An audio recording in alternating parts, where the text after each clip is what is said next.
Hello, my friends, and welcome to the DC Infinite Hour. It's been a minute. It's been a while. Been a while. You know, Yeah. it's been, I feel like we've grown, we've changed. Maybe I don't know, maybe New not. But haircuts. yeah, new haircuts. Brad looking good. Rob always looking good. You know. I see Steve in the chat, Oh Josh, yeah, we got a pop in chat already. Steve, Cardo. Josh from before, just too local. Ryan, Yeah. Plastic RG. Oh, we got Plastic Rick Grimes. Oh, there he is. Well, my friends, we have a very special episode of the DC Infinite Hour this evening. We have the brand manager of the DC Multiverse brand from McFarlane Toys. Oh, terrible. He'll be joining us here in just a moment. I guess, obviously, our chat's awesome. You guys are always respectful and kind. Just, please feel free to ask questions in a respectful way. I don't even feel like I need to say that. I feel like our chat's always very respectful and thoughtful about their questions. And we will definitely get to the questions that we all want to ask about platinums and releases and things like that. I would say Scott. keep in mind that our guest Brian, he manages the brand. I don't think he manages relationships with retailers, yada yada yada. But we're still gonna ask him whatever he can. But yeah, we will get into it. I think should we just bring Brian on right now, guys, or what do you think? Heck Yeah. I There think it is. there's no time like the present. Right there, my man. Let's do it. All right. There he is. There's Brian. Welcome it to the going? show, Brian. Hey, fellas, how you Welcome. doing? How There is we it? are. Thank you. There Thank we you for the are. intro. Yep. Of course, of course. It wasn't my best. It wasn't my best because I wanted to save the storytelling for you, Brian. Oh, So thank you for that honor. Yeah. of course, of course. Well, Brian, let's start off. Tell us what your favorite ride is at Disneyland. Let's start there. This matters to me. Space Mountain. Right there. He knew what he was. Ooh. He went right for it. Not the Florida Space Mountain, the Disneyland Space Mountain. That's right. Yep. That's a great choice. Those who have been on both know the difference. So. Oh yeah. I mean, I never went on the Florida one because I'm kind of scared of that ride, but I love R1. Last Disneyland question: what's your favorite Disneyland snack when you go to Disneyland? The popcorn. Okay, look at this. This is a pro right here. He knows the good He stuff. knows exactly what he wants. Yeah, he does. It wasn't even much of a conversation. There was no thought to that icebreaker. Nope. It was just Space Mountain and popcorn. Round. Yeah, all right. Well, Brian, why don't we start off? Would love for you to kind of just talk about your current role at McFarlane, and then we'll take a step back and talk about your journey to where you are today. Sure. So I landed at McFarlane probably 3.5 years ago, McFarlane Toys, that is, and couldn't be happier here. Still working on DC. Obviously, have a long history with DC. I'm director of brand creative, so I kind of kick off the product development conversations, but with a large. It's not just me. There's an army of people over here that bring together character selections, like Jason, John, Todd, and all of them. That make our lineups what they are. But I kind of corral it all, right, and then the design team takes it over and does the masterful work that they do. And but it all kind of starts here and then moves on down the production line, and then you see it in San Diego or New York or Toy Fair or wherever it is in your local retail. So yeah, that's the high level. All right, my role here. So, and it's not just DC; it's Spawn, it's Blizzard, cool new Marvel things we're doing. So yeah, it's all the brands, right? So you are actually involved with picking the characters that end up on the shelf. I'm one of the many voices. Obviously, when you release, I think I did a calculation a few months ago that we've released something well over 500 figures in the DC Multiverse line, including variants and colorways and things of that nature. But without all of us, that'd be an impossible task for one person to do. Yeah. But I certainly have a role in it. Right. Awesome. Okay. Well, I guess we'll definitely get to McFarlane, your current state and what you're doing today. But we'd love to hear a little bit about your background. I know you mentioned a little bit about graphic design earlier. Like, how did you get into the toy industry? Like, where did that begin? I kind of stumbled in. So I graduated with a fine arts degree in graphic design. I wanted to go work for a magazine. I was a fan of comics and Lord of the Rings and everything adjacent to that world. But a college friend of mine had been working at DC and DC Direct in 2005-06, somewhere in there. And she shot me a message. I grew up in Connecticut, and she sent me a message and say, "Hey, there's a role here at DC Direct. Would you want to apply?" I'm like, "Yeah, of course I would." So I started DC Direct in 07 as a packaging designer, assistant art director at the time. Just strictly working on packaging and the old previews catalog that used to order all your stuff from Diamond, and that all those pages on newsprint, so on and so forth, and then slowly kind of evolved. But my role started in New York City. Then in 2011, DC went through a big reorg with Warner Brothers, and DC Entertainment was formed, and Diane Nelson was the president. Jeff Johns was chief creative officer.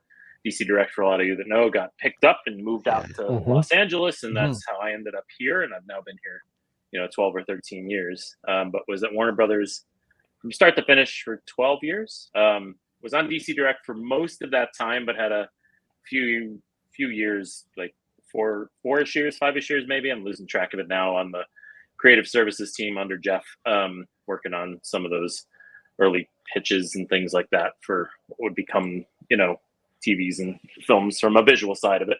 And then migrated back to DC Direct, and then landed over here at McFarlane when DC Direct got shut down internally at Warner Brothers. So that's kind of my journey and how I Right, so much to unpack in that whole opening preamble. Please, dude. I was like, that's the whole show. I'm sorry. Go ahead, Rob. Oh, Rob, your voice is really Loud. Yeah. Yeah. Okay, try talking again. Is this better? There you go. Yeah.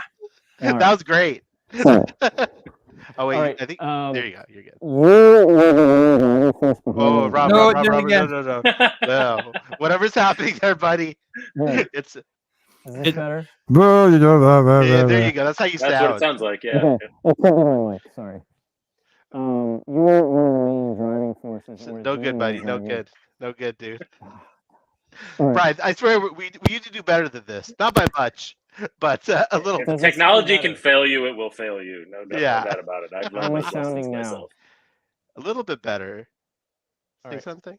How about I do this? Okay, there you go. That's good. Is it good? It's yeah, you like AJ says, you sound less like the Peanuts teacher now. So Okay.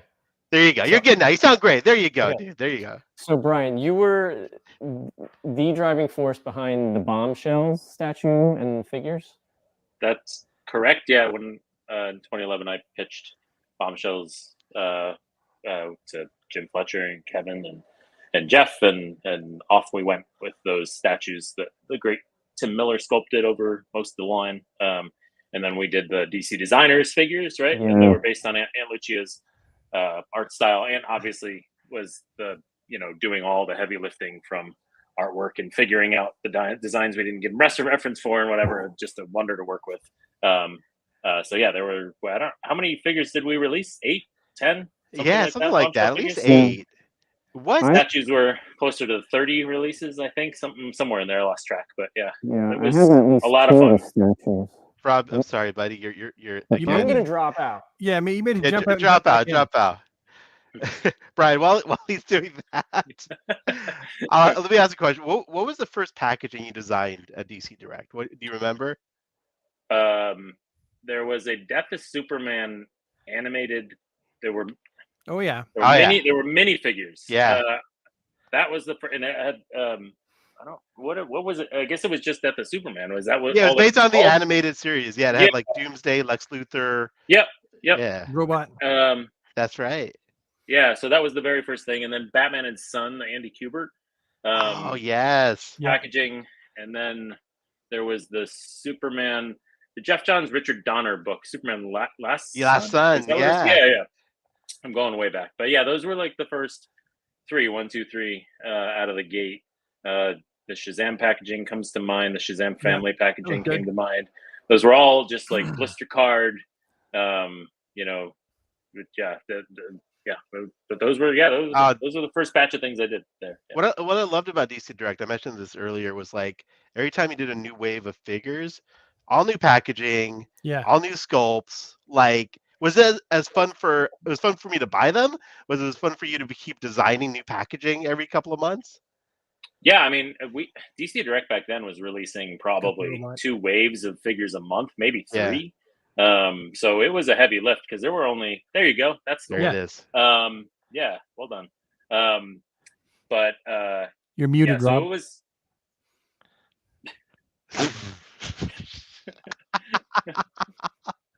I think you're still muted, Rob. Oh man. Anyways, man. I'll keep talking. Anyways, more, yes, There I'm you go. sorry. So it was like a different packaging Yeah. design every week is what it boiled down to between the statues and the action figures.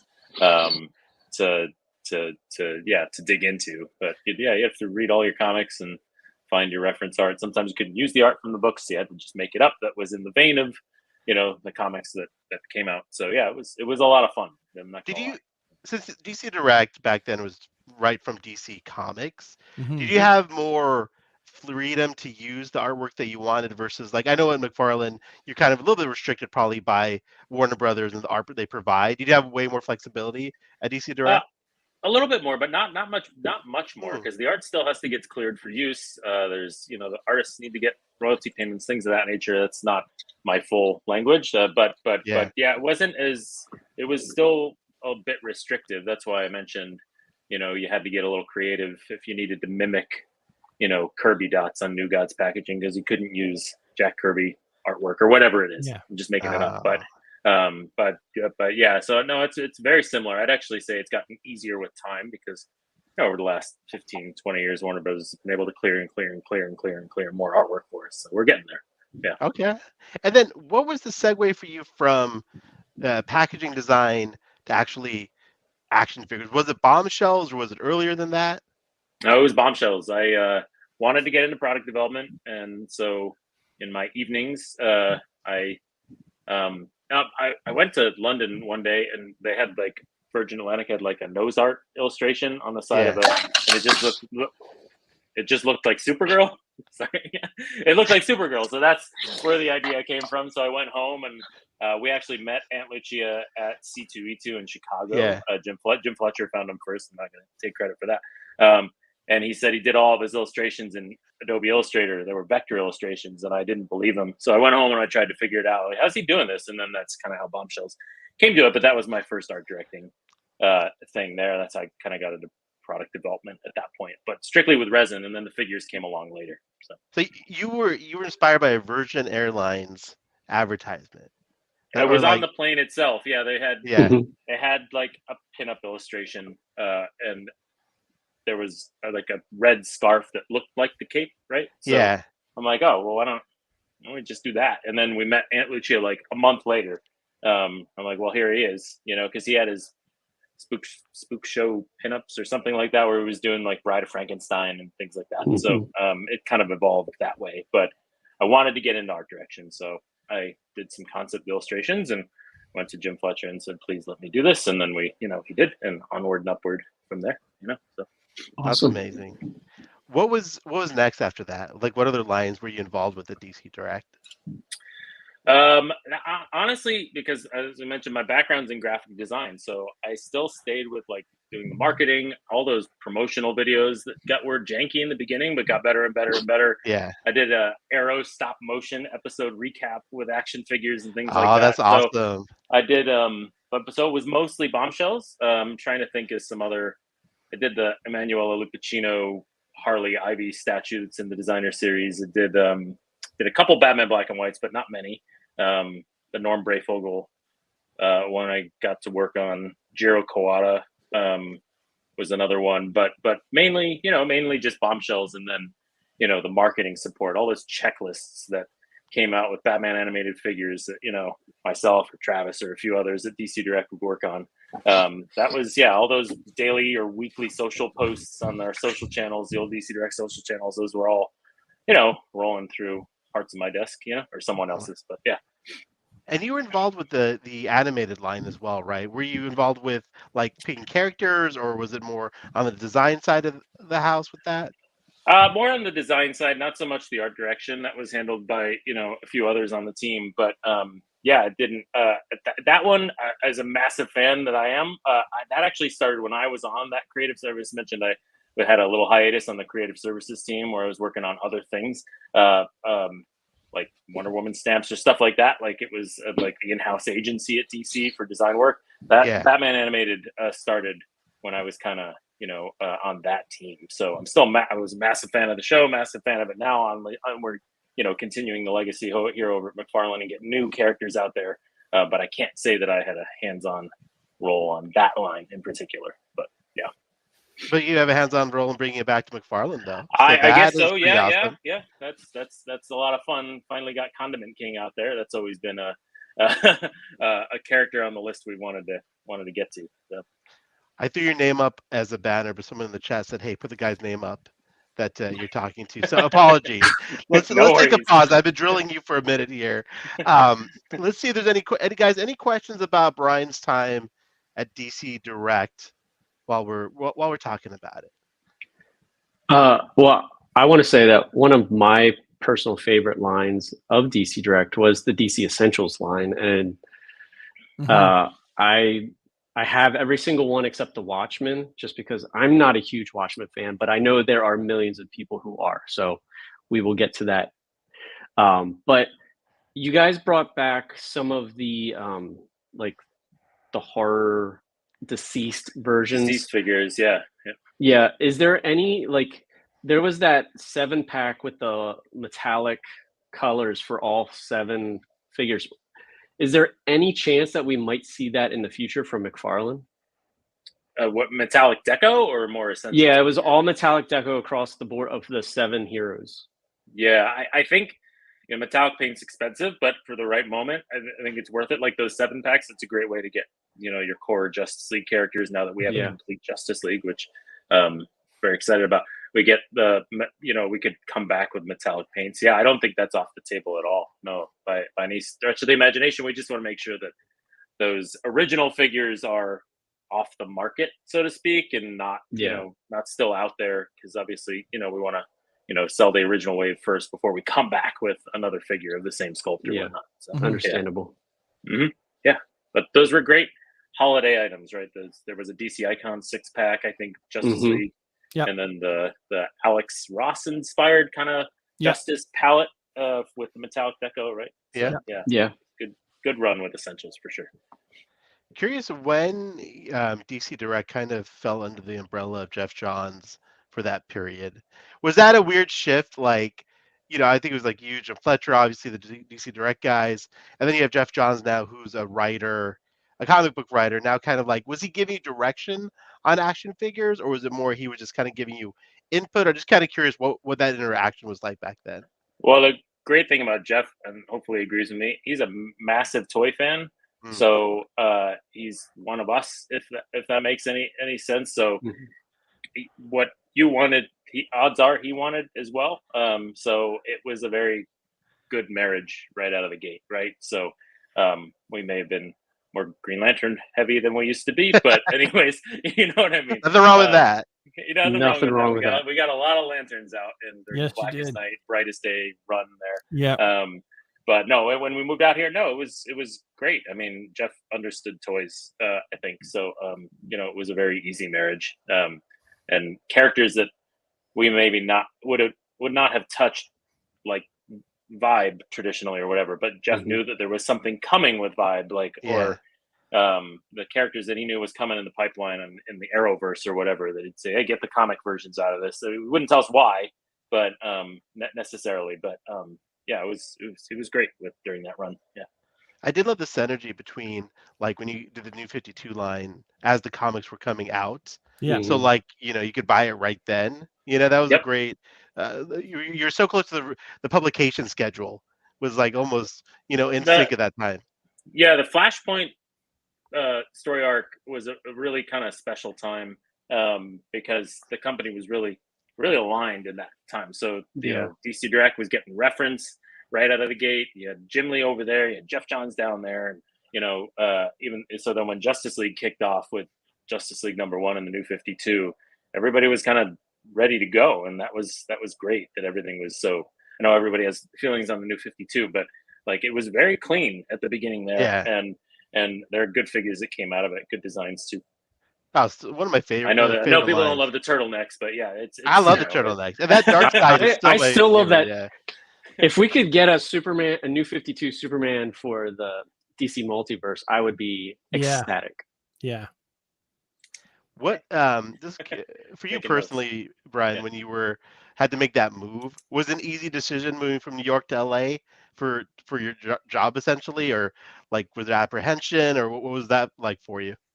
I was thankfully young enough where it was a pretty simple decision. Like my wife, then girlfriend at the time, was given a similar opportunity in London, so we were long distance for a long time. So, Yeah, anyways, I'm like, well, she's gonna go do that for a year or two. I might as well go try this out. And at the time, Jeff was the biggest writer on the planet. It was a very exciting opportunity.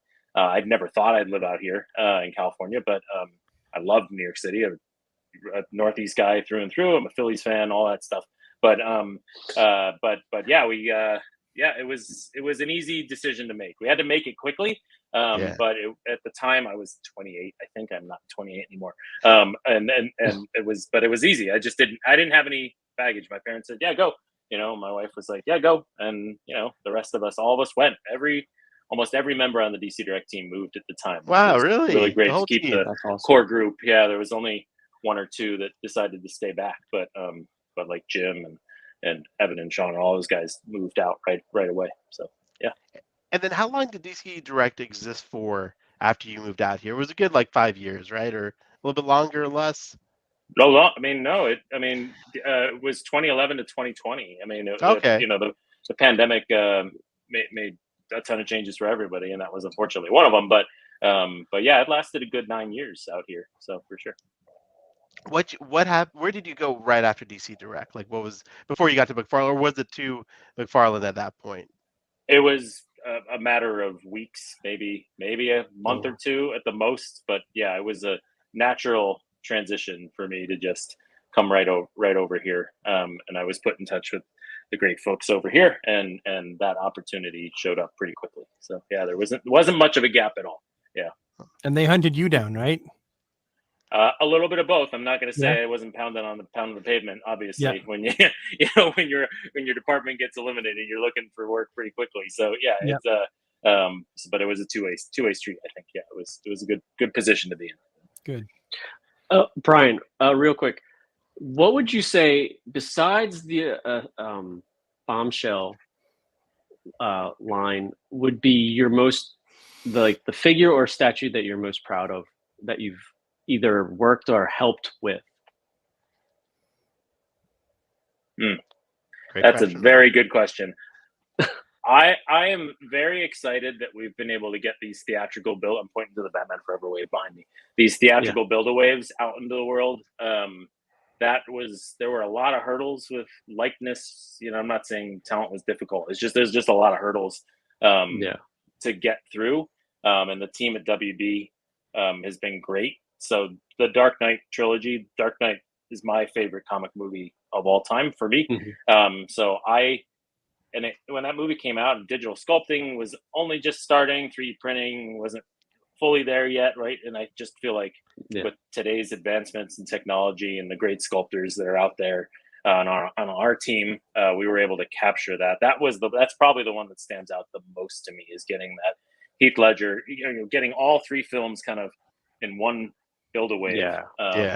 Has been really, really sweet. We got more characters to get to and working on it, but yeah, sweet. Getting that Batman and Robin, Batman Forever, so on and so forth. So Bane's not out of the question, is what you're saying. For Batman and Robin? No, he's talking about the yes. Dark Knight trilogy, Rob. I'm talking about Batman and Robin, since you said you have more figures to get to. That's a little complicated, but I'm not going to say we're not trying. So yeah, we'll keep trying, Rob. Don't worry. I'm sure it's the licensing and all that has to go into that, I would imagine. Yeah, again, that's kind of out of my lane, but yeah, there's figures that every pitch season we all ask for. Can we do this guy yet? Can we do this person yet? Can we do this character yet? Whatever. And hopefully we'll get there. Are there any characters in your pitch meetings that keep coming up that haven't been made yet, but that you all want to see made? He's like, I can't talk about that. Blink twice, Yeah, no, there are. And I think you're going to see developments like in the next 12 months or whatever, where you're going to be like, oh, now there it is. There's that character that we've been waiting a while for. And it's in some ways, it's nice that they've been held back a little bit because I don't Yeah. how many years have we been in this, you know, and we still don't have certain key characters and Yeah. You're so saying so there's hope for Zatanna and Black Canary, characters like that. never, Brad. No, yeah, there was yes. So yeah, no. There's definitely. I mean, we've checked a lot of superheroines off the list in the last 2 years or so. Mhm. I think we've got a Starfire, Raven, Donna Troy, Huntress just announced Yep. to San Diego. Like we're getting through them. So yeah, there's exciting things to come for sure. Yeah. Awesome. I guess one thing we didn't ask you, and I should have asked you this up front. What do you collect, Brian? Like, obviously, we know about how you got to DC Direct, but were you collecting DC figures up until then, or had you stopped collecting? What was your collecting I, lifestyle like? I was collecting DC figures. I've always been a Turtles fan, not to get off the DC Yeah. thing. So I don't have as rich of a collection as some folks do, but I've always been that those toys when I was a kid. That's what Mhm. like I like Mhm. toys. That was I didn't even know what the show was. I didn't know what the comic was. That was the case of me walking down the aisle and being like, "What's that blue? The turtle with blue." And Leonardo's always been my favorite. So that's always been my kind of thing. But DC in general, I'm looking at my collections here, so everybody knows. But yeah, I don't. Yeah, it's basically been DC and Turtles for most of my adult life. Yeah. I mean, and it's pretty awesome that you get to have a hand in the Mhm. direction of the figures. I know you're one of many over there, but Yeah. it's still pretty great. Mhm. No, it's a my mom gave away my turtles when I was a kid, and I'm like, no, see, we should have kept those. Like this is like, Yeah, exactly. yeah. But anyways, it's a good gig for sure. Yeah, very, very, very lucky. Now, I guess we should probably start talking about McFarlane Toys a little bit more and the DC stuff over there. I guess. I'm sorry. I could talk to you about your DC Direct days for the whole show, but That's okay. Yeah, that's all right. let's get into McFarlane a little bit. So you arrive at McFarlane, was it 2021, 22? 2021, like January, like the world, New Year came in, and I was at McFarlane Toys. Yeah, so 2021. And that was what, like a year after they got the license, or were you already doing DC figures, or had they started? More or less, yeah. They started early 2020, right? It was announced at Toy Fair 2019, if I'm not mistaken, and then by the time the figures started rolling out, it was late 2019, early 2020 for Mhm. sure. Yeah. Yep. Mhm. Yeah, I know. I obviously don't want to ask you too much about the internal workings over there. You work there, obviously, so I want to be respectful of that. But kind of curious, when you first got there, like what was your goals with the DC line, or what did you kind of want? What direction did you want to see it go in? Well, at least initially, they were having great success on Dark Knight's Metal, and Yeah. at DC Direct we wanted to get into Dark Knight's Metal, but we just couldn't get there at the time. So I was Yeah. actually really excited because I'm a huge Capullo fan, and Scott Snyder fan of like, yeah, let's get more out there. And then as we did that, there was a desire to get more classic and then tell more stories and complete more stories, not in entire waves, but kind of drip, drip, drip, drip, drip, and we've gotten through a lot of it now. Those classic characters. We're doing a lot of the '90s characters now. That's a testament to my colleague Jason. We were kind of getting those things out there. But yeah, it's been just let's capture as much of the DC universe as we can. And almost 90 years to pull from. It's a lot to get to. But Blackest Night, some of the biggest story arcs of the last 30 years. We wanted to make sure we got out there. The build-aways were obviously the most for me, the most exciting ones to work on because you can tell a story within it. But there's still gaping holes in the collection that we've got to get to, not from lack of trying. But yeah, it was initially, let's keep this Dark Knight's Metal thing going, but then also not forget the classics too. I love the metal line. I love those. The Grim Knight is still up there as one of my favorites. I mean, we've seen Guns return somewhat. Yeah. Do you think we might be seeing a re-release of the Grim Knight, possibly? I think it's possible. Yeah, I mean, and maybe some kind of variant because I know that came out before I got here, so that must have been a 2020 release, right? Or maybe shortly thereafter. So yeah, there's definitely conversations being had. It just has to be released in the right way, so it's not like in the toy aisle or whatever, Sure. marketed to kids and things like that. But yeah, we're working towards that for sure. One thing you mentioned with like the way you release things, sort of like drip, drip, drip, like not really, sometimes it's not really a wave of figures. It's like sort of spread out, like two here, one over here. Is that very intentional? The way you guys sort of release things, is that on purpose? Is it like, just kind of curious what the strategy is like with the way you release things? A little bit is intentional. We don't want to, God forbid, we like a story and a character and a figure, and then you guys don't, and now we've got a whole wave of figures that nobody likes. So it's kind of like, let's release Nightfall Batman. All right, they like the Nightfall designs. Let's get Bane out there. And things Yeah. came out in reverse order, but you know what I mean. It's like, okay, yeah, this Kelly Jones story and whatnot is great. Let's keep going there. So I mean, that was a pretty obvious one. Everybody likes Nightfall, but yeah, it's just make sure we don't burn through stories too quickly as well, so we can constantly revisit the classics and say, here's Hush, like Batman Hush, everybody's favorite Jim Lee Batman story, and we can beat after beat after beat, we can constantly go back to it and say, here's more to that collection. So that there's some logic there on this side. Gotcha. I know one thing we were chatting about before we started the stream was packaging, and I was saying how I would love it if you redesign the packaging every year or two, because that's the way my mind works. But I love it when you're talking about, if you talk about a little bit about the conversation about keeping the packaging the same with the collector in mind. If you could kind of revisit what you were saying there. So there's a slice of collectors that are in-box collectors, and I'm one of them. So if I want to display something out of packaging, they get me to buy it twice. So that Dark Knight trilogy, for example, I actually bought 3 of them. Two sets still remain in box, and then the other set's out of box over there. Anyways, I like the books I was saying over your shoulder. Yeah. How all those like absolute editions line up on the spine. If like collector edition, for example, or even old DC Direct was always numbered, right? So you see 1, 2, 3, 4, 5, 6, 7, 8, 9, 10, right? It would drive me nuts personally if we changed the packaging look on a dime. I'd have to buy a new bookshelf and then put the Gen 2 packaging on that new bookshelf, So there is some, there is a thought that, yeah, we started this, we're committed to it, and, it'd be nice to freshen it up, and logos might change or things like that. But the core look of it is the same. But again, it's a push and pull with that. It's like a 50-50 debate over here on if we should redesign or not. But yeah, for now, I think we're with our existing multiverse look. So yeah, I think the people in the chat seem to agree with you about keeping the packaging the same. Brad, Rob, curious, what are your thoughts about the packaging? Would you like a refresh? Do you like it the same? What do you guys think? I think it works. I think it's clean. That I'm a minimalist, so I like it. I think that I like the fact that there's an aspect of what you're getting when you buy these figures as far as packaging goes. I also like it though with some of the figures, you've got the logos and you've got their name logos in the bottom left-hand corner as well. For the digital ones. Yeah.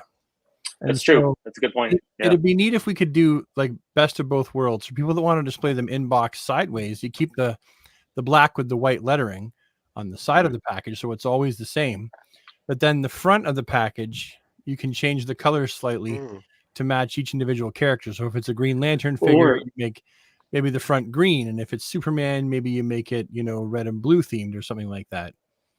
Or going a step further is like you have the one side stay the same, so you can do it that. But the Build-A-Figure, you have like the figure in like a kind of like those books that have like a picture across all of them, but they're like their art is like the main part of that.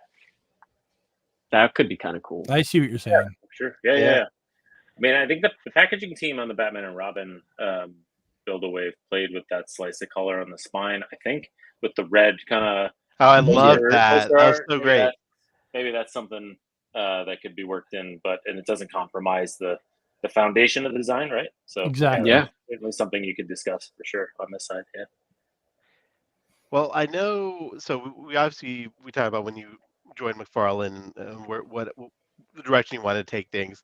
one of the things I love about McFarlane is like the diversity in the different lines you have with the multiverse, the 66, the animated, DC Direct, Page Punchers, Superpowers. Superpowers. Did I miss anything there?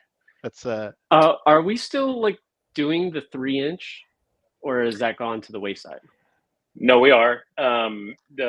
The single packs may not be around anymore, but the 2-packs, Okay. where we're able to get 2 different characters in there, that was resonating more. So you're still going to see figures coming out in that scale. So there's do you guys like those 3-inch figures? I mean, I was curious. I mean, I love the world building that you can achieve with it relatively quickly with less financial commitment.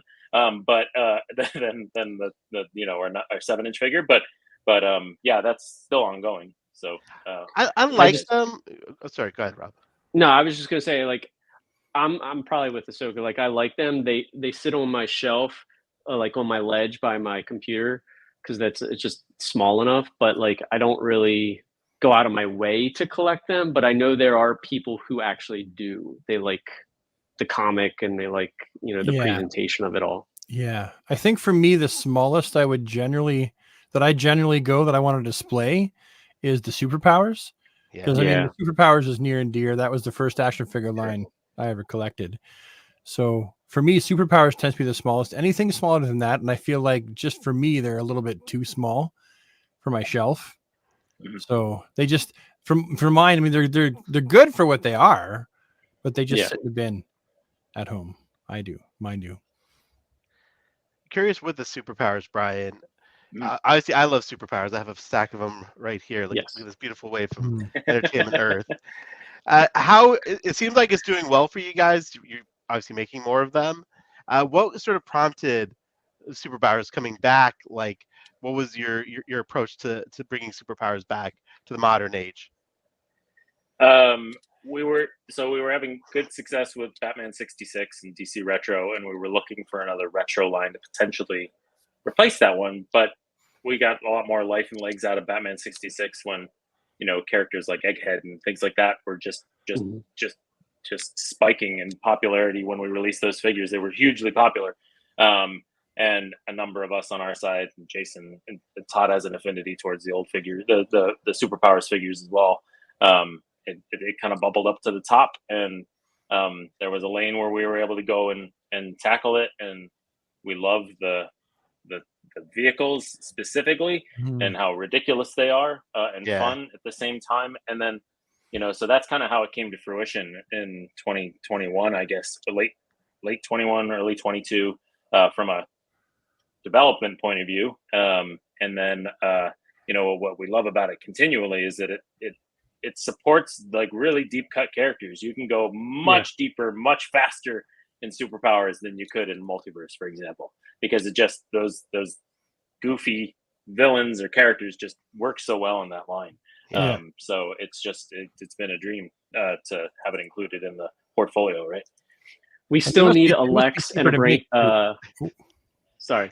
Go Brad, ahead. you go first. No, you go first, Brad, with your suggestions. I wasn't a suggestion. I was just saying that the Superpowers must be cheaper to make as far as tooling goes. Yeah. Right. Yeah. It's cheaper to make. There's less articulation, so there's less involved in assembling the figures. It's a lot of injected colors, so it's and that's why they're $9.99, and they're smaller in scale. So and the blister card packaging is up, but it's exciting to extend that storyline. We've tried some new characters like Batman Who Laughs and things like that. But really it's the classics that work so well in that line.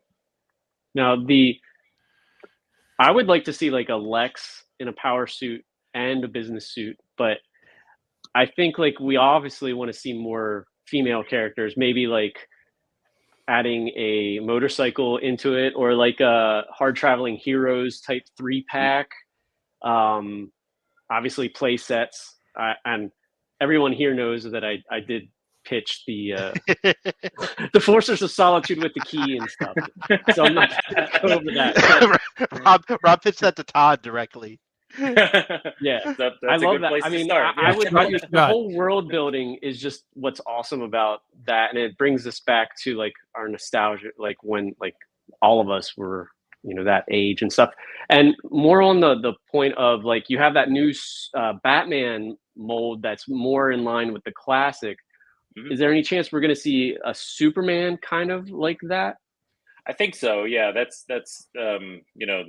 we're obviously tooling up new things as we go here. So the change in body type and form factor will evolve for sure. Yeah. So it's sometimes a tough needle to thread sometimes, but yeah, I think that I love that new Batman body as well. So yeah, I think stay tuned on Superman.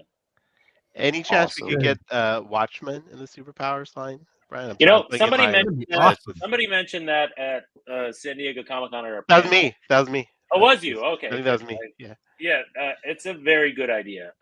I love that idea. So I don't know. We have to get it all cleared and everything like that. But You don't have to give us an answer right now, Brian. It's yeah, okay. no. But So- I would love to do that. That's my own personal fanboy take on it. with Watchmen in general, is it a harder figure to produce? I know even at DC Direct, you guys never could do a classic Watchmen line. You did the movie figures, you did Doomsday Clock, but I know you produced some prototype Watchmen figures, but like, Yeah. why is it so hard to do Watchmen in 7-inch? I honestly I don't know the full story or the ins and outs of it. The prototypes that you were speaking of were before my time at DC Direct, I think by a few years. But in the time that I've been around, it's been limited to the media stuff. So the Zack Snyder film, which old school DC Direct did a very thorough lineup, and then Doomsday Clock with the Essentials, pseudo Essentials line there, and then DC Direct obviously did some statues of before Watchmen. But yeah, it's complicated, and I don't know the whole story, but it's not to say we don't try, periodically to get that in there. Would the Vertigo line like be as complicated as well, like say Sandman or some of those other ones? Mhm. It might be. It might be. I mean, Swamp Thing we've done that for whatever reason is easy to get done, but yeah, Sandman, we've talked about doing it and making sure that we do more than just one figure to make it worth it. Rather than just a one. I mean, Sandman and Death are obviously the 1-2. So I guess I would say stay tuned there. I don't. We just that's a situation where we just haven't gotten there yet in the line, right? Yeah. And I know with DC, well, there's a lot of questions I want to ask you, but I guess kind of tying back DC Direct to now McFarlane. So you guys brought the brand back to life in a way. Yep. It still seems like it's a shared brand with DC Comics and McFarlane, so it seems like there's a partnership there. How is it decided like what figure is a DC Direct figure versus what's a mainline McFarlane multiverse figure? So let me see if I can explain this clearly. the figures that tend to truly be based on art styles tend to go towards DC Direct. So I know that Superpowers wasn't an art style by an artist per se, but it has an art style to it. So that's where that went in there. Page Puncher is deeply rooted in the comic book. DC Direct's slogan for all those years was direct from the source. So that's why Page Punchers made a lot of sense for those 7-inch figures, those custom 7-inch figures that we've been doing, and the 3-inch Page Punchers. Obviously, the resin statues are synonymous with DC Direct, like Batman Black and White, things like that. And those are each individual one of those is based on an artist. So that's the main kind of initial direction. I mean, the multiverse definitely dives into the art styles, but not as all encompassing as say some of those Page Puncher figures might, or the statues for sure, right? Like that Bill Sienkiewicz Batman statue. They're a very challenging figure to make, right? So, and then I guess with that being said, with DC Direct, you brought back the animated series. How did that conversation come about? Was that you pushing it, or just a group of you there? I'm curious how you guys brought that back. There were a lot of us on this side that I mean, like all of us, anybody that grew up in the 80s and the 90s has an affinity towards that, Paul Dini, Bruce Timm, so on and so forth show. And a lot of us believed that there was just life left in it, characters that we hadn't gotten to yet. And at the time, Target was interested. That's why it's been exclusive over there. And we just said this would be a great thing to re-release because DC Direct's runs at the time were production runs were pretty small. So there's a lot of folks out there that maybe didn't have the chance to get those original figures. And then on top of the fact that doing it as Build-A-Figure wave with those new characters just seemed like a perfect fit. So we're able to bring back the old characters and add new characters and re-release vehicles or release vehicles for the first time, like the Joker Mobile, which had been tooled up at Warner Brothers but never produced. We were able to finish over here. So yeah, it's just, I mean, it's just, I think, the greatest animated series of all time. So to bring it back, it was just an obvious selection, I think.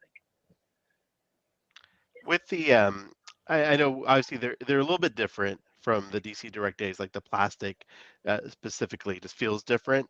Was that like a choice, or is it just the manufacturing is so different from when they were originally released? Like the way they were, the factories you're using, I'm just curious, like how the plastics are different.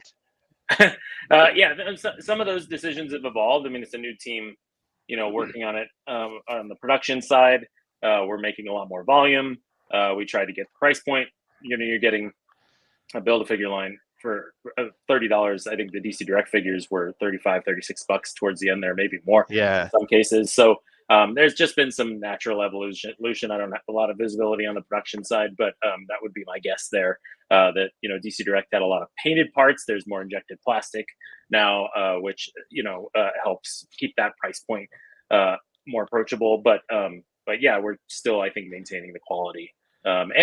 And inherently, it's just a little different too. So I mean, the cell shading's there, but we want to make sure the figures look a little different than the original releases. We try not to release the same thing twice as it is, right? So that there's definitely some thought there for sure. Now I know eventually. Oh, go ahead, Rob. Sorry. Oh, just with the Batman, and then you have the New Adventures, and I know the DC Direct did the Justice League and then Superman and Lois. Is there any chance that we might see Superman the animated series down the line? Because that's like a whole world that you can definitely build out, even with like Aquaman, Green Lantern, and that's what I was going to ask. You Darkseid and all that. Yeah, there's New Gods in there for sure. Yeah. It's a natural progression. Yeah, I think we've got more life in the animated Batman world for now. But obviously, Justice League animated on the DC Direct side was Justice League and out. There's definitely a plethora of characters to choose from there. So I think, as long as the planets align, everything works out. Yeah. I would say that's the natural next step for sure. Right, you're great at answering questions and giving us enough to to know. But there's not a lot too more much. Decisions that happen after. I get it. I love the way you're handling these questions, my friend. You could be a politician, Brian. It's great. I certainly hope that doesn't happen. But anyways, yeah. It's got so many things I want to ask you, Brian. I guess they asked the great questions about the animated line and where that's going. I guess talking a little bit more about, I have a question for you. How do you guys get stuff out so quickly, man? Give me some breathing room.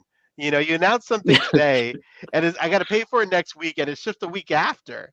I mean, it's an embarrassment of how quickly you guys get stuff out. When I was DC Direct and Warner Bros., I used to think that we were the quickest turn and burn company that there was. The folks over here, the great production team, our sculpting team, obviously our great team at Warner Brothers that turn the approvals around quickly for us and bend over backwards. They're the unsung hero kind of behind that logo of theirs that they work their butts off to get us the approvals that we need on the likeness side, on the reference side, on so on and so forth. It's remarkable how quickly McFarlane Toys can make a quality figure. And then there's just so many lanes in which the figures are released, different lines, all the retailers, the great e-commerce sites, the specialty stores, and then the mass brick and mortar stores. Yeah, there's a lot of buckets to fill. So I think that's why you constantly see it coming down the pipeline. So what would the turnaround be? Like from concept, like, okay, we want to make this character. You decide you're going to make that character. What is the turnaround from then to having it coming off of the shipping boats? I mean, it's typically in a perfect world, it's a year. Yep. A year to 16 months, or but you've got to sometimes you got to react faster, and like the theatrical lines are always tricky. Not the legacy lines, the the Flash movie or Aquaman or the newer ones. Yep. Because they're making the movie when we should be making toys, and it's sometimes tough to lock the reference down. So that's, you got to turn and burn, just get more people on it. Sometimes you have to double tool, some things, but to make it happen. But yeah, it can be accelerated. It's just sleepless nights for a lot of folks. No. Wow.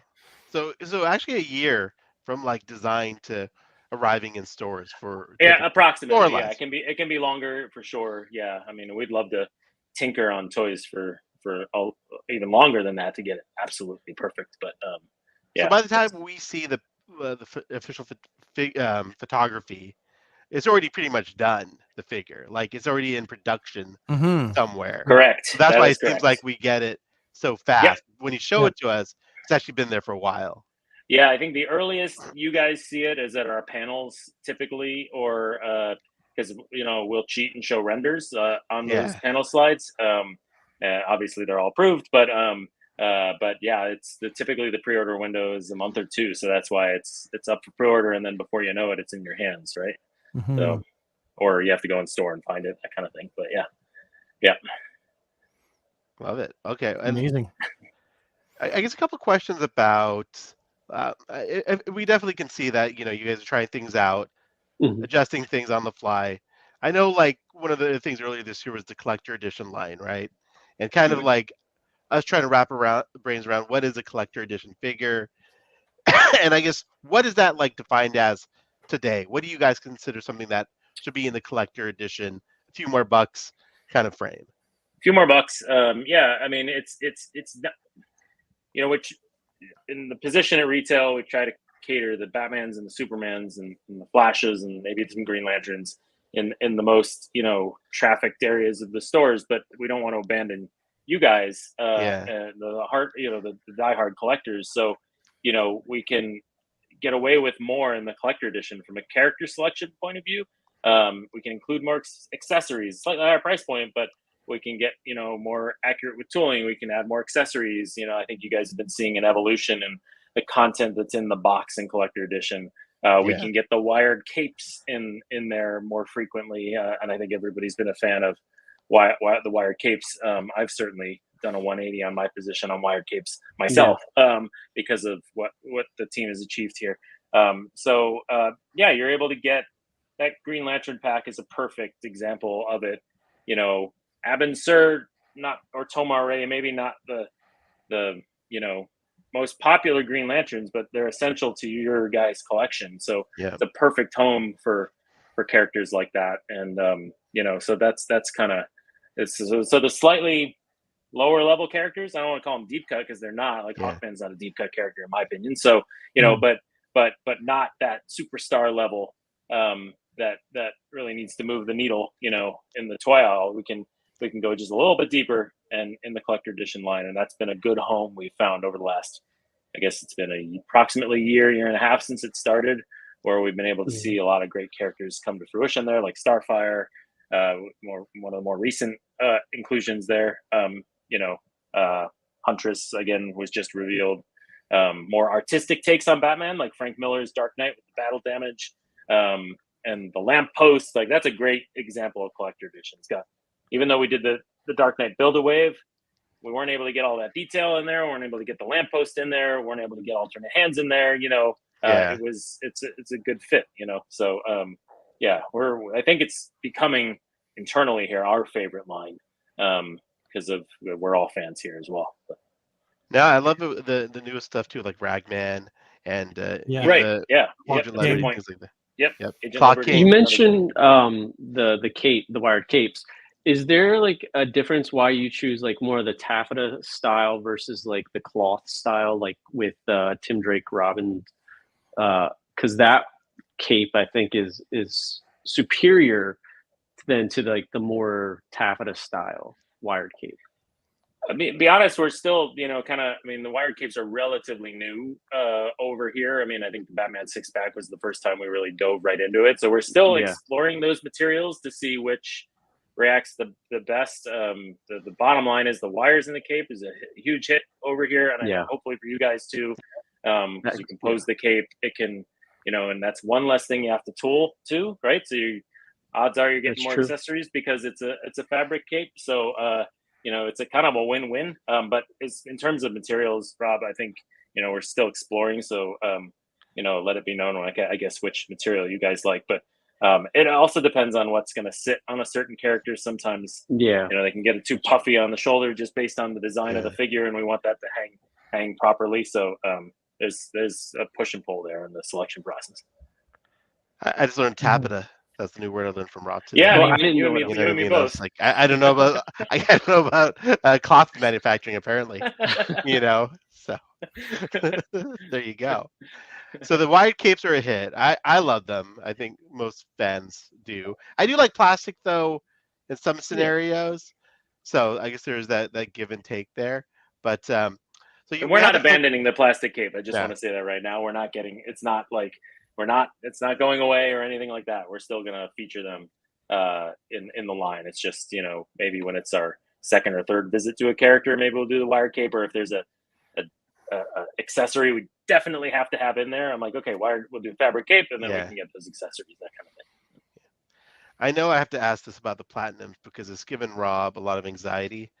He ordered a case of those Green Lantern figures to make sure he got his Platinum. I did too, so I'm not, I missed it. I'm sorry, Brad. I'm sorry, buddy. I missed it. Sorry. Yeah, so you got us ordering cases. So well done from a business perspective, Brian. So I guess you're winning over there. But obviously, for me, I'm lazy and I don't like to hunt anymore for things. Yeah. Now you're making me go to the store. So again, maybe this is all a part of the master plan that's working, because we have to go to the stores to find these. But I think my biggest issue obviously is like the Manhunters, Sportsmaster, those characters that don't have. To me, a planet should always be a variant of something that's already like mainline. But I guess I'm sure you've heard the feedback. What's your take on the Platinums? So I too missed the Platinum edition on the Green Lantern figure. I was on plane, and all the pre-orders sold out by the time I landed. So I'm right there with you guys. But we are trying to recreate some of that hunt with unique chase characters. The pandemic obviously changed a lot of things, and we all got used to pre-ordering. So this is kind of a way to maybe just jumpstart that collector hunt.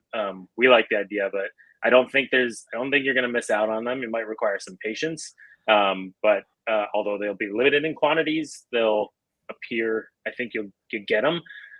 So every time you go to your brick and mortar store with your kids or whatever to get a gallon of milk, just make sure you swing by the toy aisle, that kind of thing. And that's become my new routine. I was doing it already anyways, but I'm just looking a little harder these days.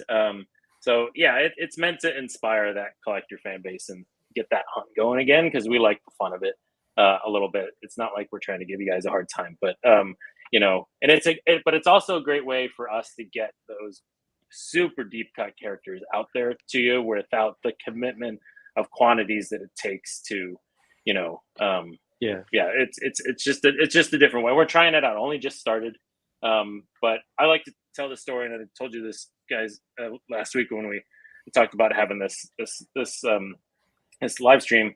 Was the Batman the Animated Series Wave 1. It didn't show up in my Target for probably 6 weeks too, and I really had that fear of missing out.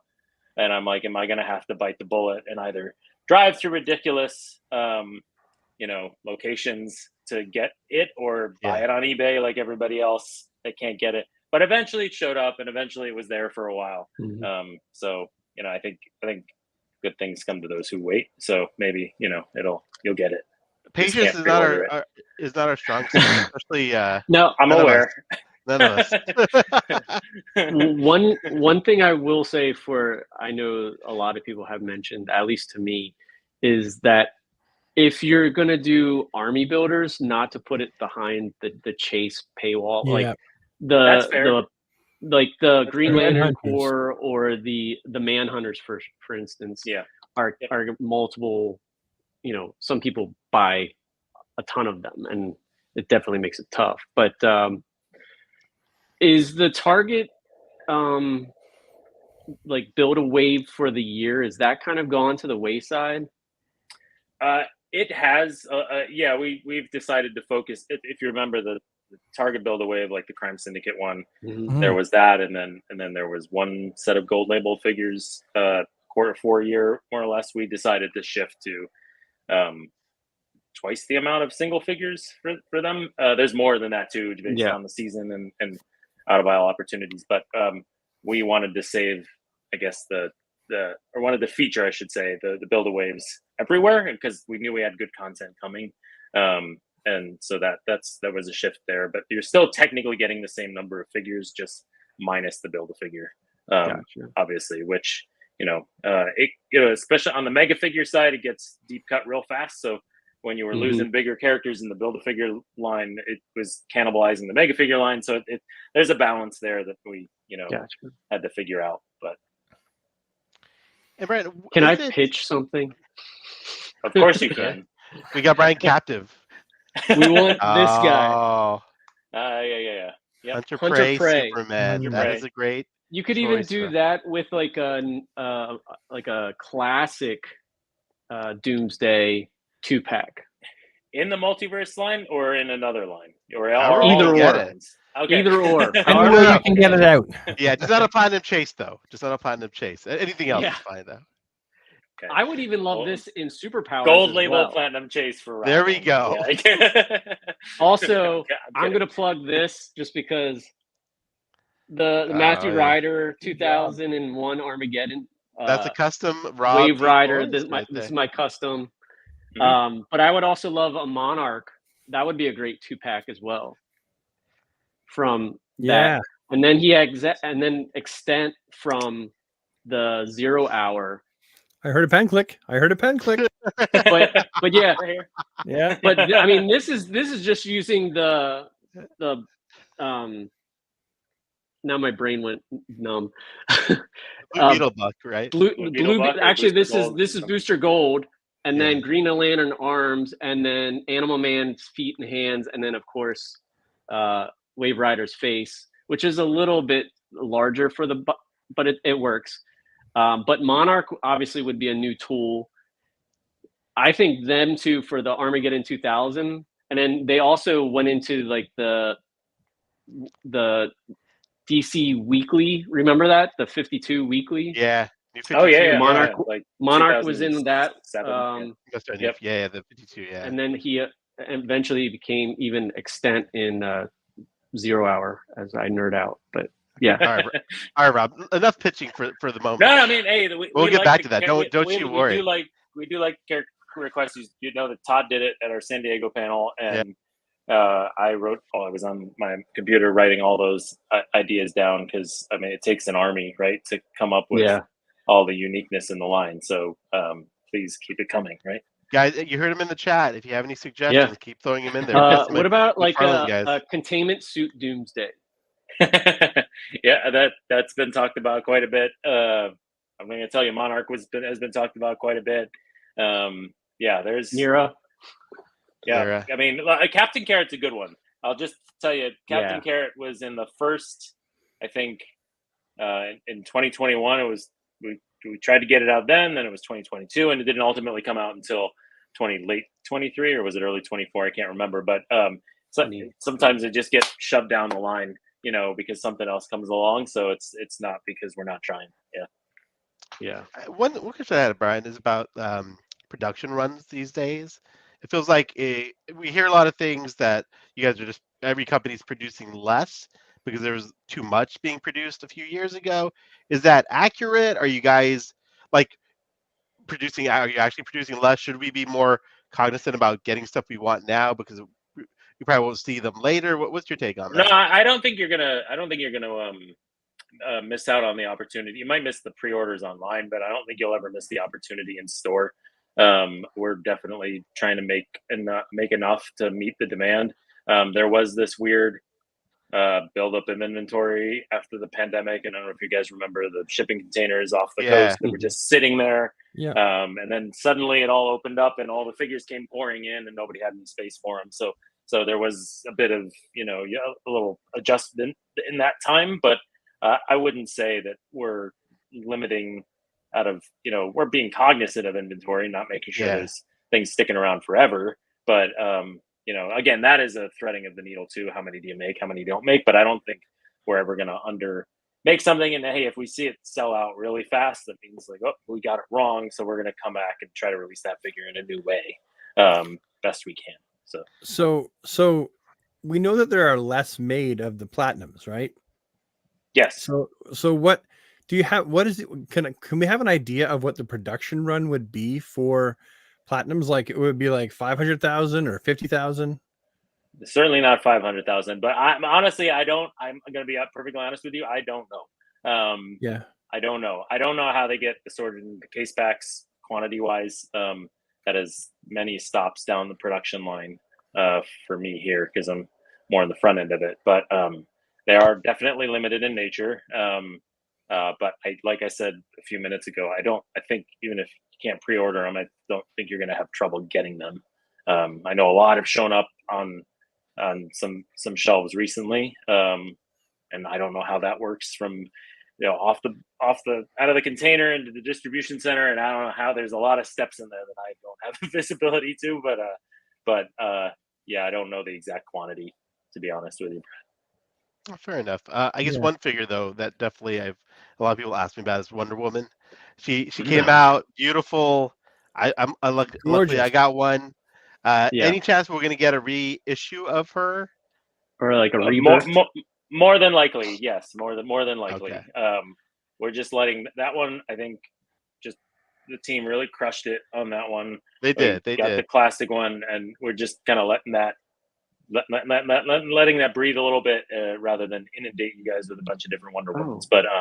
But yeah, there's more to come there for sure. One thing I'd like to see is we have like the traditional buck, then we have kind of like an adolescent but almost full grown skinnier buck. Yeah, we do have like that Dick Grayson Robin that's shorter. I'd like to see like a much shorter buck for like Aqualad, for like the original Speedy, like for Impulse at that size. I'm with you. No, that's a great idea. Yeah, one that you could reuse and like just make it like a plain buck, kind of like that. And then if you have to add on stuff to it, you can. But you always have that smaller buck.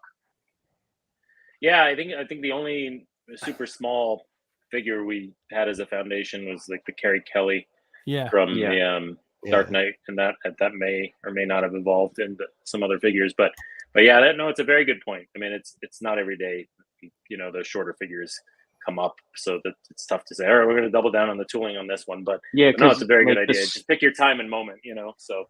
Yeah, like you could do the very young Jonathan Kent, do the Super Sons, like someone was saying Super in the chat. Got to make those a DC Direct or work on them adjacent. But that'd be a great idea. Yeah. Do you think you guys have released enough Batmobiles this year, Brian? Or Nope. Nope. Never too many Batmobiles. I did tell you I do want that Batman and Robin Batmobile. So I want the Norm. We're not going to make, just so you know. Oh, ouch! What were we saying? I know. Well, the Norm Brayfogle Batmobile. Very classic comic style. The 90s. Great. Yeah. We haven't done a lot of comic Batmobiles. We did the White Knight. Yeah. There's definitely, we're kind of all in on the movies right now, but that's not to say, we just announced the Red Hood bike a couple weeks ago at Comic-Con, but just went up for pre-order. So yeah, there's definitely comic vehicles that need to be gotten to, some animated vehicles that we need to get to, so on and so forth. But I think we'll release 10 Batmobiles next year. I don't know. We'll see. I mean, obviously, I'm a fan of the Batmobile. So the Bat Ski Boat. Yes, Bat Ski Boat, the Batwing, another Batwing. I mean, we'll take it all. Yeah, I have my Flash Batwing right here. Like, it's mounted on the wall, so if it falls, I'm in big trouble. So yeah, I have the Flash Batwing. If you guys get to like the 89, I'm like No more trying to figure out room. where I'm going to put that. Right there. We'll find a spot though. A lot of people asking in the chat, Brian, about female Yep. characters. Of course, Yeah, I'm like a a big fan of nude female characters. buck. Any plans to try to do more female characters? What are your thoughts there? We're figuring out the right cadence, but I think you've seen an increase in the last 10, 12 months, right? I think Wonder Woman may have kicked it off, but like I said, we've done, Supergirl, Huntress, Fire just was announced. Batwoman we've done. What else? Obviously, multiple Catwoman. Starfire was one that we had to get to. So Raven. I know that Raven. Yeah. Thank you. I know Power Girl and Black Canary and all those are on everyone's list. So don't just stay tuned. Leave it at that. Yeah, that's good. Fair enough. I think the what people have been also saying is that they'd like to see a naked Buck without the Catwoman sleeves and long, you know what I mean? Yeah. With the Mhm, so sure. it's just more. Yeah, that's fair. I was Yeah, worried no, where that's fair. that comment was going, Rob. When you No, I was, but the nude Bucks. Sorry. Oh, also, someone in the chat keeps saying, "Creature Commandos." Will we see anything like tied into that?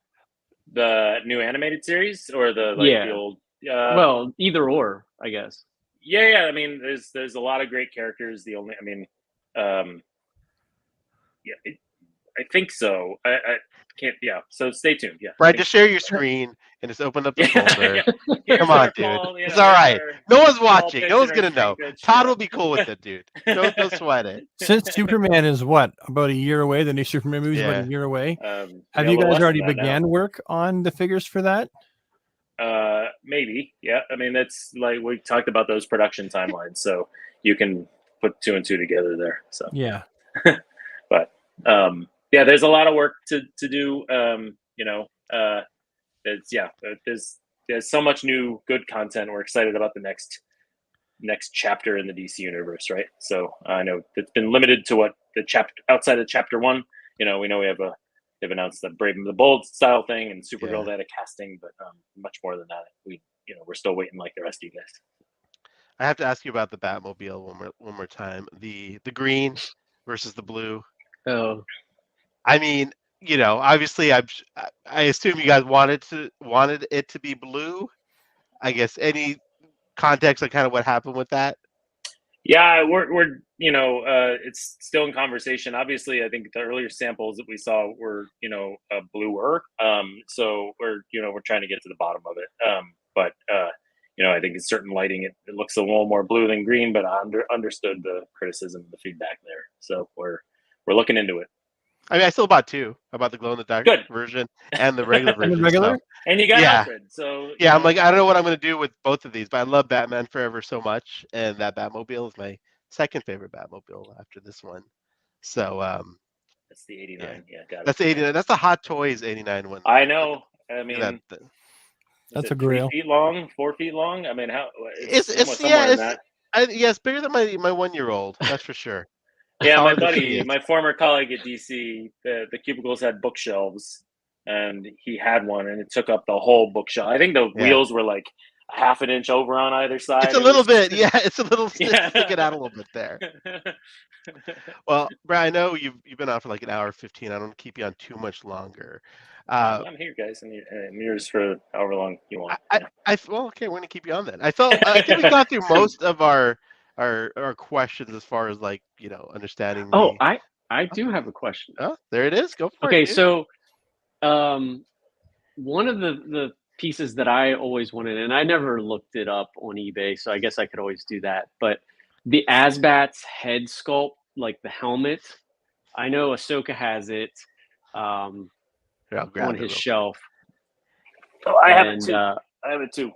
Ah, there it is. Yeah, that piece, like I absolutely love that.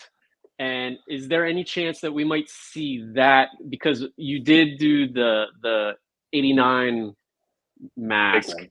Yep. Any chance we might see that in the future? like a reissue almost. Yeah, so these were done in resin, and they were But it really, would be really pricey. PVC. They were really, really pricey.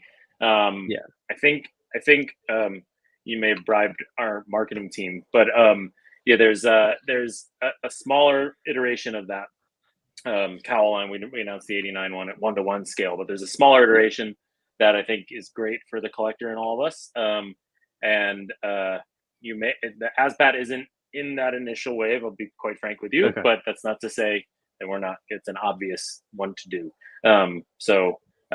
But yeah, there's an exciting line coming at 1/3 scale at a very approachable price point, featuring more cowls. And that is an excellent segue into our exclusive reveals. Let me go ahead and see if I can share my screen here. Oh wait, no, I'm sorry. I had to reinstall my operating system, so I can't share it. Rob, do you have it handy? I do. I just have to pull it up. Sorry. Pull it up. So guys, we're going to share with you exclusively on the DC Infinite Hour some new 7-inch scale Batman cowls that will be coming. Let me get to the press release here. Pre-orders launched September 3rd at select retailers. Here, I am going to copy this. And here. That is Tuesday, next Tuesday. Oh yeah, that is September next 3rd. Tuesday. And that day Sorry. is going to come fast. It is. It is. You got it, Rob? Yeah, just give me one No sec. worries. Just want to make sure I have both of them. Okay, yeah. All right, so now I have never shared my screen before, I don't think. That's great. So this is exciting. Yeah, you should be able to select a window pretty easily. Oh, It's the window. suspense. You're building suspense. Yes, And- it's building the anticipation. People are like Postman.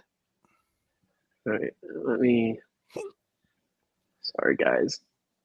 I mean, maybe I can share it faster. No. I could do it, but I think it's gonna kick me out of here. Let me try one more Here we time. go. And I'm just going to put this in here. That way, just turn this off. He's got it. He's got it. It's coming. Okay. So, share screen. There we go. Okay. So, can you guys Nice see work. this? There it is.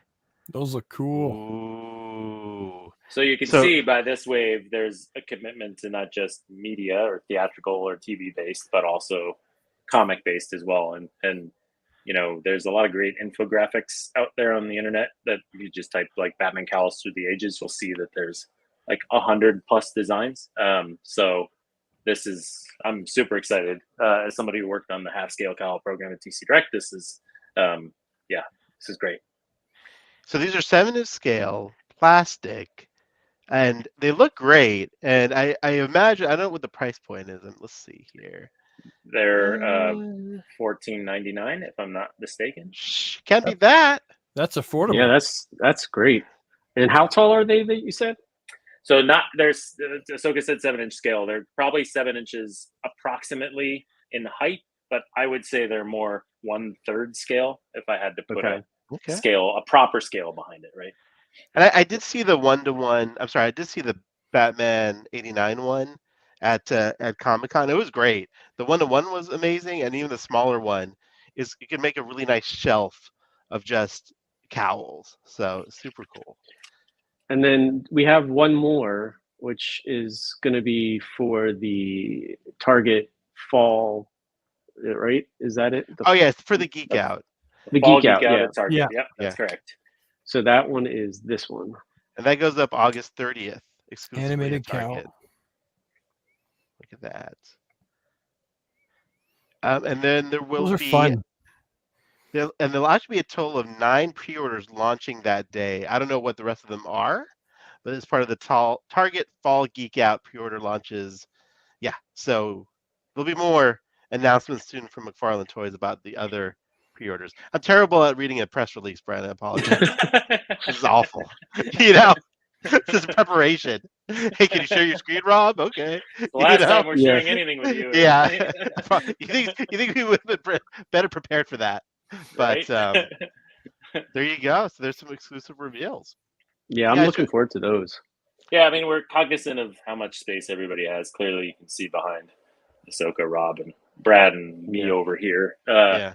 It gets a little crowded. So the 1-to-1 scale is great for those with some space, but this Mhm. is a tribute to all the great cowl designs over the 85-year history of Batman. Right? That's Exactly. awesome. Those are awesome. Well, Brian, why don't we take some questions from the audience, and then we'll let you get on with your evening. I haven't been looking at the chat much, but let's take a look. Let's see if you have any questions, guys. Any questions for Brian while we have him? Just more Green Lanterns. Like I'd like to see it fleshed out more with the Earth Green Lantern, and of course that, and then construct pack or 2 or 5. That would be great. Yeah, no, I think, we may not get to all, how many 3,600 sectors or something like that, and how Yeah. many lanterns there are, but there's a lot to still get to, obviously. Yeah, so we'll get there. There's more lanterns to come. Awesome. What people want more White Knight figures, and I agree with that. That's a great line. Ryan Characters Burris specific, wants wasn't it? UFC figures. Okay, sure. Okay, I have to ask about that one. But yeah. Let's see, we talked about Barda and Mr. Miracle. Oh, more goons.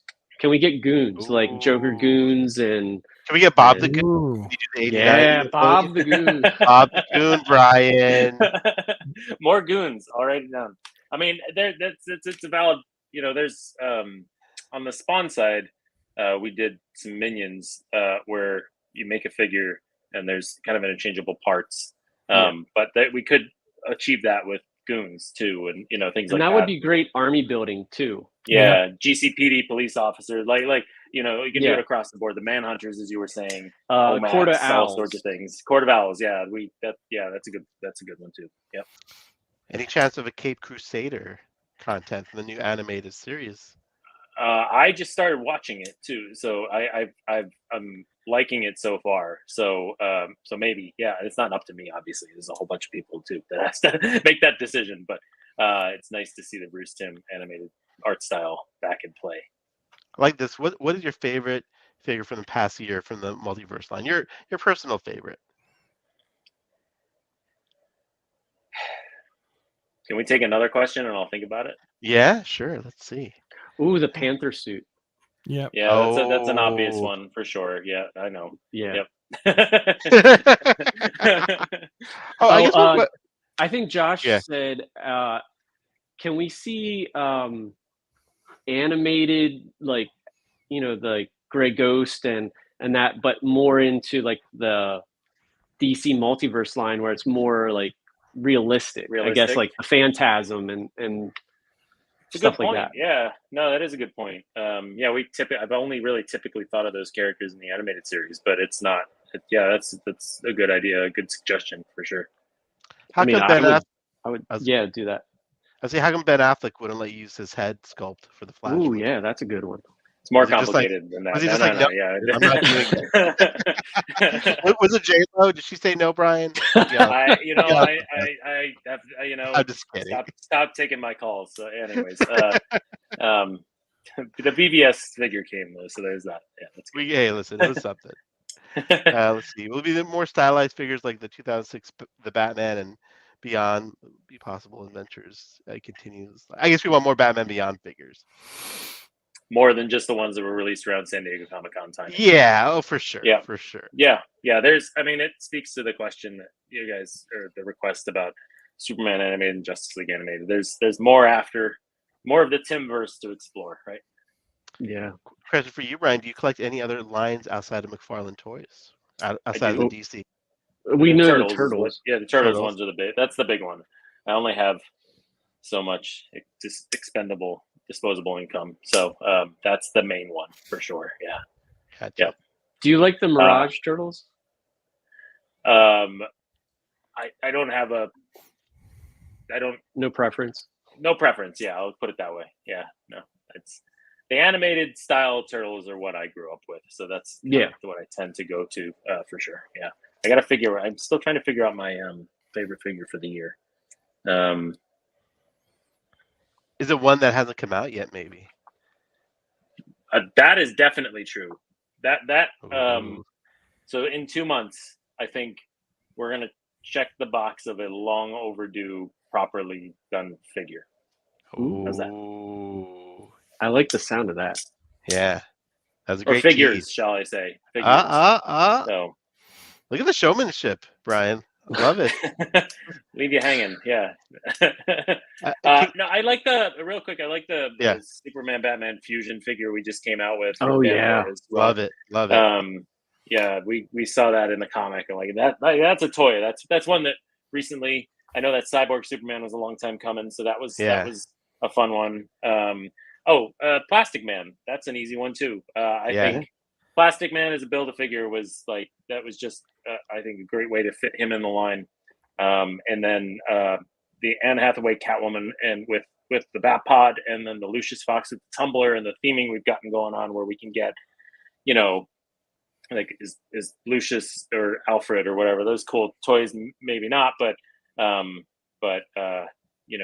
pairing them with vehicles that add to the storytelling is fun, right? So those are some of the highlights for me. How do you feel about customizers, and do you guys look at customizers as inspiration? All the time. Yep. Awesome. Wow. Okay. There you go, Brad. I mean, you do have the Kit Bash King of Canada with us. So I don't know. I haven't posted on the gram in a long time. Your stuff's always great, Brad, when you do. I would love to see the Bat from the Dark Knight trilogy, Brian. Really? Okay. Yes, I love that. I guess that's the last vehicle to do from that. So that with a with the little Commissioner Gordon. Can we get a Rachel Dawes? Yes, both versions. Ooh, Maggie preferably Gyllenhaal the King. No, one's gonna be the platinum. Rob. Maggie Gyllenhaal. Which one is the regular one? Please don't make. Rob's a big Dawson's Creek fan, Brian. I am. Okay, all right. It's formative for him with that. in those years. There's nothing wrong with that. There's a lot. The Batman Begins, which this will make you feel old, is the 20th anniversary of Batman Begins in 2025. Wow. So putting that out there. I mean, there's certainly characters that we'd love to get out. Well, that makes sense. Like Ra's al Ghul, maybe Jonathan Crane in his suit with just the mask on, like from beginning of Dark Knight.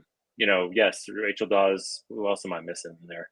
But yeah, there's more characters. Same with Batman Forever and Batman and Robin. There's more characters as fans. I mean, you could even do Harvey Dent before he became Two-Face as well. Yeah, that's true. Yeah. So you're saying that once these movie lines are released, it's not the end of it, possibly. You could we've kind of summed them up in the Build-A-Figure waves, but it doesn't mean. I mean, you saw that with Dark Knight. I mean, we have the interrogation scene. Lucius Fox. There's been more to come from them. We can't maybe get a whole Build-A-Wave out of them, but there's certainly more figures to come. And these guys know, like, I was never a movie figure collector. It wasn't. They never looked good and stuff. But then you guys pumped out like the Justice League, and I mean, I love the Justice League movie. So like those figures really hit home for me. And then you came out with like the Dark Knight and then Batman and Robin, and the sculpts have just been probably some of your best work yet. And so like, I'm excited to see where it goes. We have some of the best, I think, sculptors on the planet here. And obviously, Todd is laser focused on the likeness, right? So it's, in the art direction there. So I think, there's been a lot of great likenesses captured across the recent figures we've released. Superman 4, Richard Pryor. Oh yeah. Oh dude. Now we're Superman 3. That was Superman 3. Superman 3. Yeah, Right. Superman Ryan, 4 was please. with Approve that right now. Can we contact the Richard Pryor estate? Is that possible? That is definitely an untapped set of films there, and there, so the Nuclear Man from 4. We're working through it in no particular order, but Dark Knight's more recent, and now we're going back to Batman Forever, and But yes, yeah. So we'll work through it. I guess is the best All way to right. put it. Brian, I think we're done harassing you. You For are the time okay. That's all being. right. That's not harassing at all. You know. Well, guys, we appreciate you having you so much, Brian. It's been awesome, and No, thanks just for a wealth having of me. knowledge, and It was you becoming know. a running joke between some mutual friends of ours that I hadn't met. I've met Rob, Brad. I haven't met you guys, so now you're on the list. But Ahsoka, because you're Yeah, LA local. we finally met. It was a beautiful, Finally met at magical San moment. Diego. Yeah, it was. Yep, It was yep, nice. for sure. Well, it's been a pleasure, Brian. We will let you go. Brad, Rob, any final thoughts for Brian as we wrap it up here? Well, Batman 85 anniversary is coming up, so I'm imagining we're going to see a lot more Batman coming up. Can't wait for that. 85th anniversary. Special items. Yeah, 85th. That's So this year, right? Or is it next year? Yeah. I can't remember now. But yes, I'm pretty sure it's this year, right? yeah. No, I think you're right. I have so much respect for you, Rob, going out with more requests and questions. You know what I mean? God I damn just it, want to say love it. thanks for coming on. I love talking with you, and this has been fun. Anytime we Well, can. thanks get to all you guys. I mean, a lot of the guys on the team here are good friends with you guys. You guys are, you have the constructive feedback that we listen to, but are fans too. So thanks for both of it. Appreciate it, Brian. All right, guys. With that, thanks everyone in the chat for participating tonight. Thanks everyone for watching at home, and we'll see you next time on the DC Infinite Hour. Take care, guys.